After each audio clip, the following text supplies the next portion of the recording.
Hey, this is lesson 10-5. We're talking about something called the distance formula today, something I imagine will be new to all of you. So if I were in class, I would just give you this handout. I would ask you to try to solve these first two problems because there was a problem like it in the previous homework assignment, which we might have also then talked about in class before I gave you this. Pythagorean theorem comes to our aid here. We want to turn each of these segments into the hypotenuse of a right triangle. So we're going to create a right triangle built on each of these segments. Now, I can create a right triangle here, sort of below and to the right of that segment, or I could create a right triangle up there above and to the left of that segment. Those triangles would be congruent triangles. Okay? Either one of them would serve to help me find the length of this segment, but I have to find now the legs of the right triangle. I'm going to erase the one on the upper left and use the one on the lower right.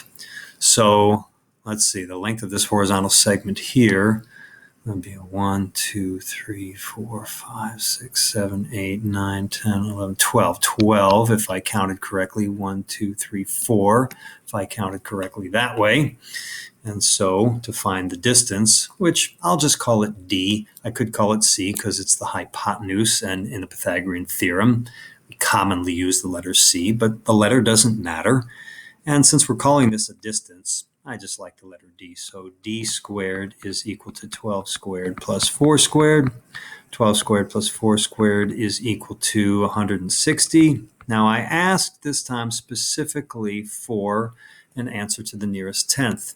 I've said this in a previous video. If I ask for the nearest tenth, that's what I want.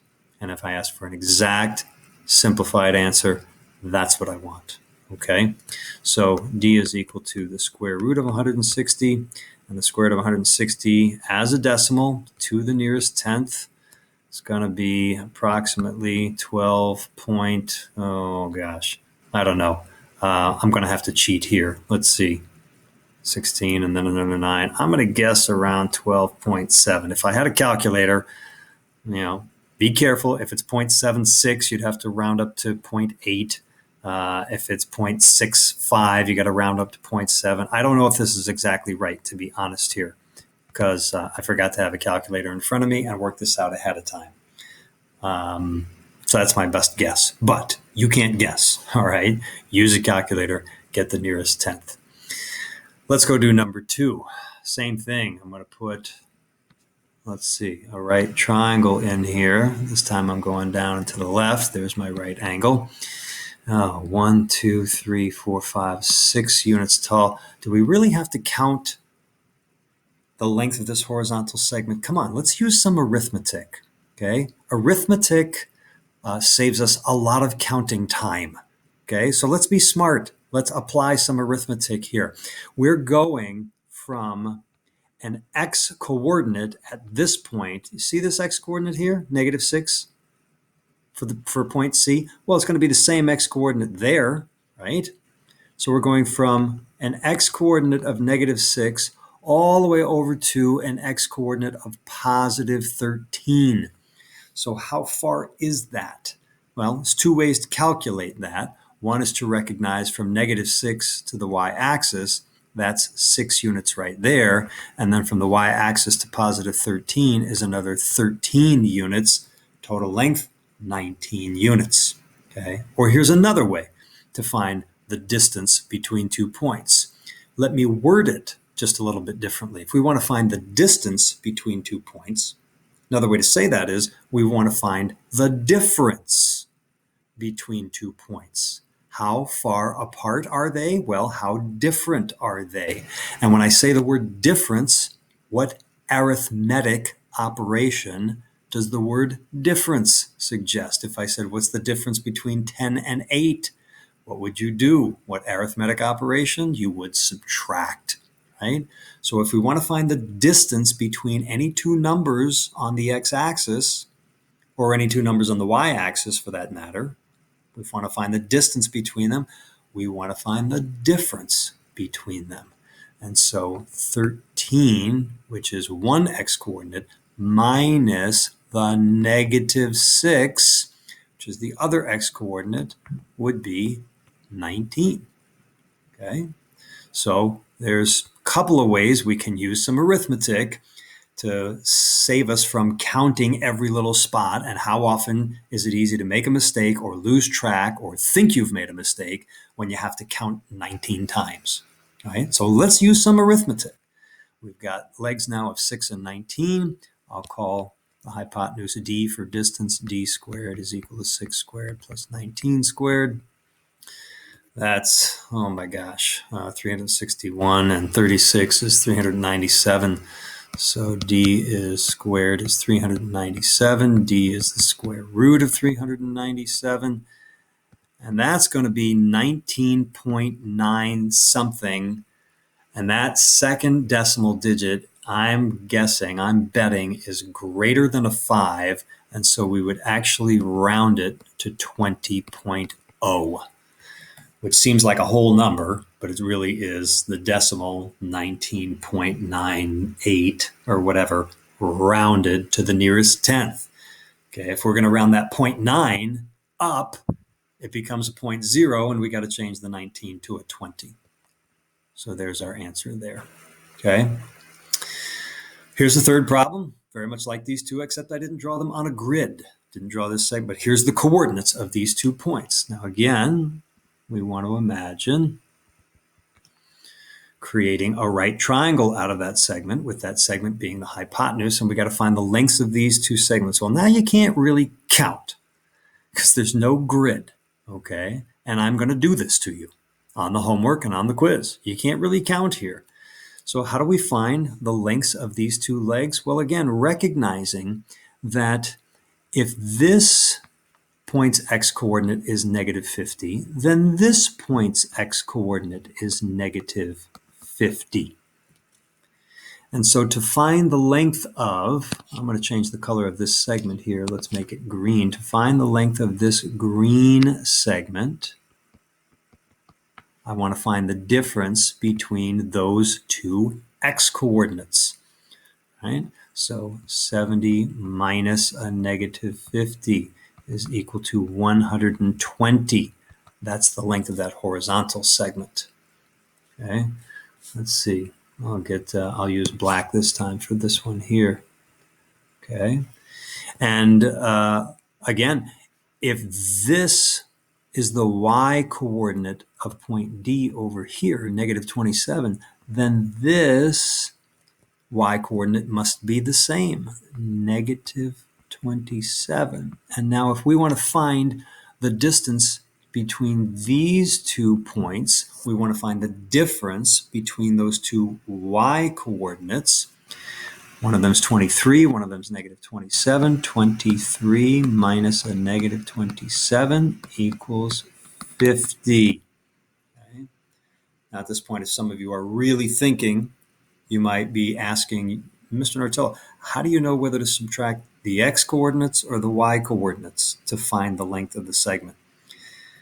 Well, one answer is it kind of doesn't matter if you subtract the wrong coordinates for one segment and the wrong coordinates for the other segment. It's all going to work out okay anyway. But the other answer is, look, if you're trying to find the length of a horizontal segment, okay, you're going from one x value to a different x value, but the y coordinates aren't changing as you move horizontally. You could subtract these y coordinates between these 2 points, negative 27 minus a negative 27, you'd get 0, and that should seem a little odd, right? So you probably wouldn't make a mistake without recognizing it. But even if you did, it would probably work out okay. So anyway, we've got the length of these segments now. Let's call this distance between the points D. And so D squared is equal to 50 squared plus 120 squared. So D squared is equal to, I think that's 169,000. Or it could be 16,900. Let's see, how many zeros do I need? 1, 2, 3. Yeah, I think I got that right. And so D is equal to the square root of 169,000, which happens to be a nice whole number. 130. Okay, don't have to round to the nearest tenth there. Now, there is this thing called the distance formula. And you don't really need to know it, quite honestly. It's a formula for finding the distance between any 2 points in the coordinate plane if you know the coordinates of each of those 2 points. You don't need to know this distance formula. I want to impress this on you. We can find the distance between any 2 points in the coordinate plane by making a right triangle out of it, using the Pythagorean theorem, and doing a little bit of simple arithmetic. It's not a complicated process, okay? But there is this formula. You're welcome to use it. You're welcome to have it out right in front of you when you're taking a quiz or a test, okay? Now here's the formula. Let me show you. In each one of these 3 problems that we've done here, we set up the Pythagorean theorem. We set up an equation that looked like this. Look at this one here. D squared equals 50 squared plus 120 squared. D squared is 12 squared plus 4 squared. D squared. So this is not the distance formula, what I'm going to write down.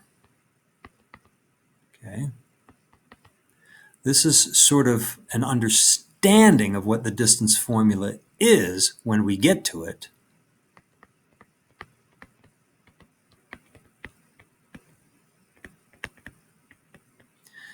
We always find the distance between 2 points by using the Pythagorean theorem. We got to find the x length between those 2 points, the x distance and the y distance between those 2 points. Put those values in a Pythagorean theorem and then solve. Well, if we were going to solve this equation for d, we'd have to take the square root of both sides, and then d would be equal to the square root of the x length squared plus the y length squared. Now, let me ask you, reflect back on the 3 problems we've worked through.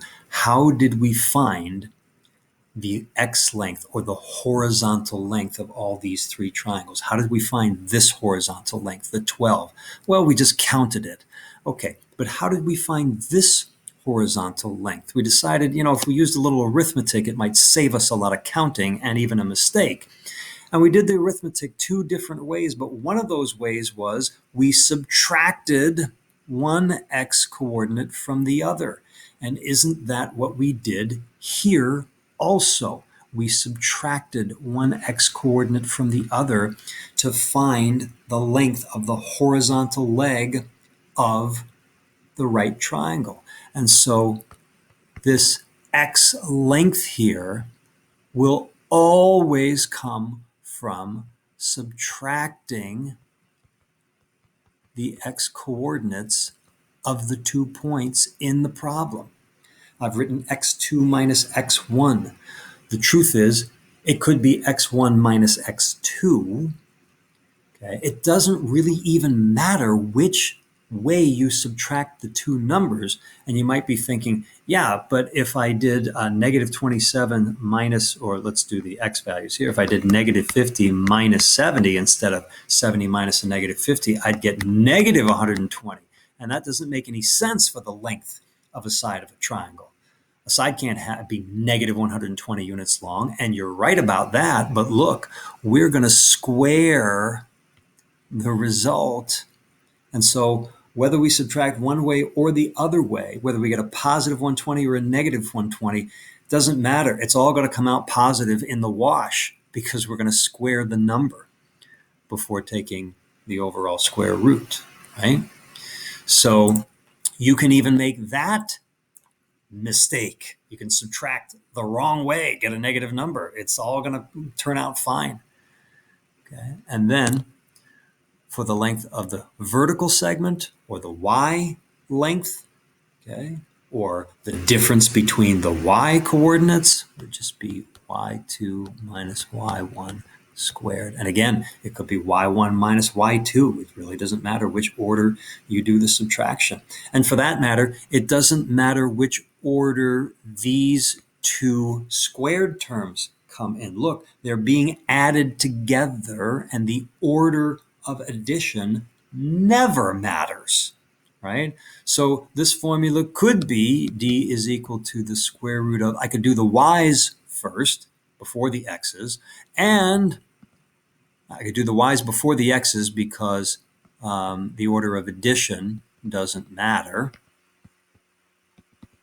And I could change around the ones and the twos, even though subtraction matters, the order of subtraction matters, I could change them around in this case because I'm going to square the result. So there's like at least 4 different ways that you could write the distance formula, okay? But the way I've written it here, the first way I wrote it, is I think typically how you'll see it written in textbooks, or if you look it up online, that's the way it's going to look, okay? But again, where is this distance formula coming from? It's coming from the Pythagorean theorem. So you don't need to know it. One more time, you don't need to know it. You don't need to use it ever. It is handy though, okay? And if I were you, I'd have it out while I was taking the next quiz, all right? That's it for the lesson. On the homework assignment, there are plenty of problems where you'll have the opportunity to use the distance formula, and I would encourage you to use it. There are also some problems, more practice problems, like some of the more difficult ones from the Pythagorean theorem homework assignment, to give you more practice on those. All right, that's it for this lesson. We'll see you next time.